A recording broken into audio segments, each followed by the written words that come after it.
Olá, que tal? Eu sou o Padre Rodrigo Carneiro e esse é o nosso canal Atraídos pela Palavra de Deus.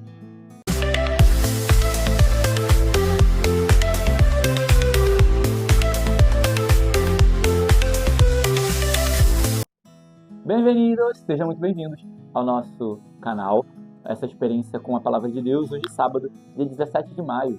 Então, também dia dedicado à Virgem Maria, aquela que é mãe da igreja, que quer também cuidar de cada um de nós e nos conduzir.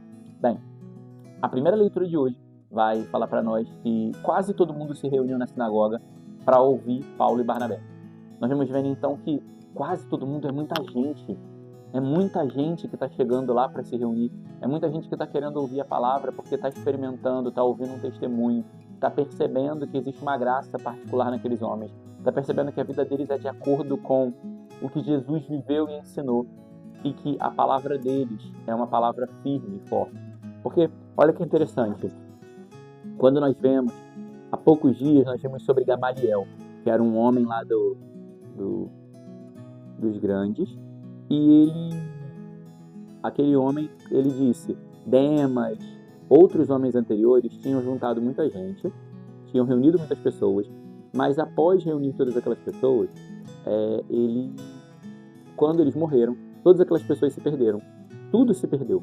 Então, e eles estão vendo, agora, o que a gente está vendo? Que com os discípulos, por eles estarem continuando a obra de Jesus com tanta propriedade e fazendo o que Jesus fez, não está se perdendo. As pessoas estão cada vez mais aderindo a essa mensagem, seguindo no Evangelho. Só que, toda vez que uma obra começa a crescer, quando uma árvore começa a dar fruto, quando algo começa a acontecer de bom, também se cresce junto o joio. E que joio é esse? É a inveja. Porque a inveja, ela é contrária à graça de Deus. Porque quando a graça de Deus começa a agir e se manifestar na vida de alguém, sempre vai ter alguém que quer dominar e escravizar essa graça. Ou seja, sempre vai ter alguém que vai querer tolir a liberdade de Deus. Porque Deus é livre, então ele pode dar um dom e uma graça para quem ele quer. Então imagina, uma pessoa tem um vizinho e o vizinho dela recebeu uma graça de Deus. Seja de uma cura, de um emprego, recebeu uma graça. E eu não recebi. Então começa a ficar com inveja daquela pessoa porque eu não recebi. Só que isso fere a liberdade de Deus, porque Deus é livre para dar para quem ele quiser, para dar no momento que ele quiser, para conceder essa graça. Então, a inveja, ela é totalmente contra a liberdade de Deus. E também me faz querer ser Deus, porque eu digo ou eu penso no meu egoísmo que Deus tem que fazer na hora que eu quero, tem que fazer para mim e como eu quero. Então a inveja também satisfaz o meu vício egoísta de querer para mim, de querer do jeito que eu quero, na hora que eu quero. Então a inveja fere a liberdade de Deus e a inveja, ela também é uma manutenção do meu vício egoísta de querer as coisas do jeito que eu quero. A gente vai falar daqui a pouquinho sobre uma outra vertente desse vício egoísta que muitas vezes está dentro de cada um de nós. Mas aí vai dizer, então, porque essa inveja vai fazer com que os homens comecem a tramar contra Paulo e Barnabé e colocar o povo contra eles. E aí Paulo e Barnabé, muito tranquilamente, quando veem que as pessoas não estão querendo escutar, quando veem que as pessoas não estão querendo receber aquela mensagem, eles fazem o quê? Vão embora. Simplesmente, vamos aos pagãos. Já que vocês, como judeus, os primeiros a receberem a palavra, aqueles para qual Jesus se fez carne, não querem receber a mensagem, nós vamos anunciar aos pagãos, porque os pagãos estão querendo escutar, os pagãos estão querendo receber, os pagãos estão ouvindo e se convertendo. E vocês, que são o povo mais perto, têm um coração duro e não querem receber a mensagem. E aí se vão. E aí é interessante que eles mostram para nós que não adianta a gente querer perder tempo com quem não quer. Não adianta você achar que você bater boca, você falar, as suas palavras não mudam ninguém. O que converte alguém é Jesus. Guarda isso no seu coração. O que converte corações, o que muda vidas, o que transforma histórias é a presença de Jesus. Então é Jesus Cristo que vai mudar as histórias, Jesus Cristo é que vai mudar a vida. Não é a palavra que você fala, não é a briga que você desenvolve, não é o excesso de palavras que queremos falar. Isso também é o nosso vício egoísta. Porque eu quero falar, eu tenho que falar, eu vou fazer. Primeiro que você não vai fazer nada porque você não tem capacidade de converter ninguém. É Jesus que converte através de você, se você deixar. E segundo, é que muitas vezes quando a gente quer falar, debater, bater boca, é só para satisfazer o nosso vício egoísta. A minha necessidade de falar, a minha necessidade de desopilar, a minha necessidade de esbravejar. Então, ou seja, é só manutenção do seu vício egoísta. A primeira leitura de hoje quer nos libertar dos vícios egoístas que acumulamos, do pensamento em si mesmo, do querer se botar no lugar de Deus, de querer fazer, de querer ser Deus da sua vida. Então, deixa Deus ser Deus da sua vida. E aí vai dizer ainda que, mais uma vez, essa frase está se arrastando ao longo da liturgia.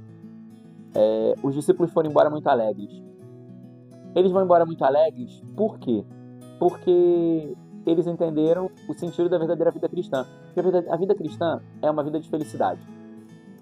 A vida cristã foi feita para ser uma vida feliz. Então, todos aqueles que são cristãos são feitos para a felicidade. Só que a felicidade, muitas vezes, nós desajustamos o foco. Se o seu foco entende que a felicidade é estar bem e não ter contrariedade, seu foco está desajustado. E aí você não vai ser feliz. Porque a felicidade está em compreender que, diante das contrariedades, eu permaneço com Deus. Diante das contrariedades, eu estou mais próximo de Deus. Eu estou me assemelhando a Deus. Então, o cristão ele é feliz não porque ele não tem problemas, mas o cristão é feliz porque os problemas dele são fonte de santidade, porque ajudam a ser mais de Deus, voltam a olhar para Deus. E entende-se que eu não passo por um problema se não for com Deus, senão eu vou me estragar todo, né? Vou só me desgastar e não vou encontrar a verdadeira felicidade. Então a verdadeira felicidade, o sentido da nossa vida está em estar com Deus. E isso é a nossa paz e a verdadeira alegria. O Evangelho também vai dizer que Jesus ele mostrou tudo para os discípulos. Mas os discípulos não entenderam, não foram capazes de entender tudo que Jesus havia dito. Porque de fato a grandeza do mistério de Deus é uma coisa que é difícil de compreender. E aí, um exemplo que eu tinha pensado. Vamos supor, você está mandando uma mensagem para alguém e escreveu um mó textão explicando tudo para a pessoa. Só que você entrou no elevador e ficou sem conexão. Então você tem a mensagem pronta, a mensagem está toda explicada, mas a pessoa não vai receber, porque falta conexão, está sem internet. Assim foi Jesus. Ele fez uma grande mensagem, mas os discípulos não conseguiram compreender porque faltava conexão. E essa conexão foi justamente a experiência de Pentecostes. Quando os discípulos fizeram a experiência de Pentecostes, tudo fez sentido na vida deles, porque o Pentecostes, o Espírito Santo, é a conexão que nos dá a graça de compreender as obras de Deus, de nos compreender aquilo que Deus faz em nós. Só que aqui tem um adendo e uma coisa importante. Como é que eu vou dizer? Esse entendimento do Espírito Santo não é explicar e revelar as coisas. Por exemplo, eu queria saber o porquê que essa pessoa parou de falar comigo, eu queria entender por que eu perdi essa pessoa. O Espírito Santo talvez não vai te dizer o porquê, esse porquê, mas ele vai te fazer entender que Deus está contigo. Ele vai te fazer entender que você pode ir além dessa dificuldade. Ele vai te conduzir para um outro lugar. Então esse é o entender. O Espírito Santo nos leva a entender que existe mais de Deus diante dos problemas. O Espírito Santo vai nos levar a entender que existe mais da graça de Deus e que essa situação e essa tribulação pode ser para mim um itinerário para conhecer mais a Deus. Então, mas ele talvez não vai me explicar o porquê que eu perdi, o que aconteceu. Até porque o Espírito Santo ele não é o fofoqueiro, ele não revela o que você quer saber. Mas ele é o consolador. Então, como consolador, ele é presença de Deus que nos conduz a caminhar, que nos conduz a ir além. Porque muitas vezes, enquanto eu não entendo uma coisa, eu fico parado, eu fico paralisado, eu não avanço, eu não consigo ir além. E o Espírito Santo é esse que nos preenche para nos levar além, para nos conduzir para mais. Então não fique esperando que o Espírito Santo vai te fazer entender todas as coisas, vai te fazer entender todas as minúcias das realidades que você vive. Mas ele quer te fazer entender que tem Deus nas realidades que você vive. Quer te fazer entender que dá para ser de Deus nas realidades contrárias que você tem vivido. Na dor, na tristeza, na saudade, na tribulação. Há Deus nisso. E Deus que quer te conduzir a ir além. Deus que quer te conduzir a um algo a mais. Deus que quer te conduzir a uma outra experiência. Deus que quer te conduzir a sair de si, sair desse egoísmo de ficar girando em torno de si mesmo. Porque muitas das vezes, olha que interessante, eu preciso saber. A gente volta para o egoísmo, onde eu preciso saber. Agora, quando eu faço uma experiência com o Espírito Santo e deixo ele conduzir, Deus sabe. Deus sabe o que é melhor para mim.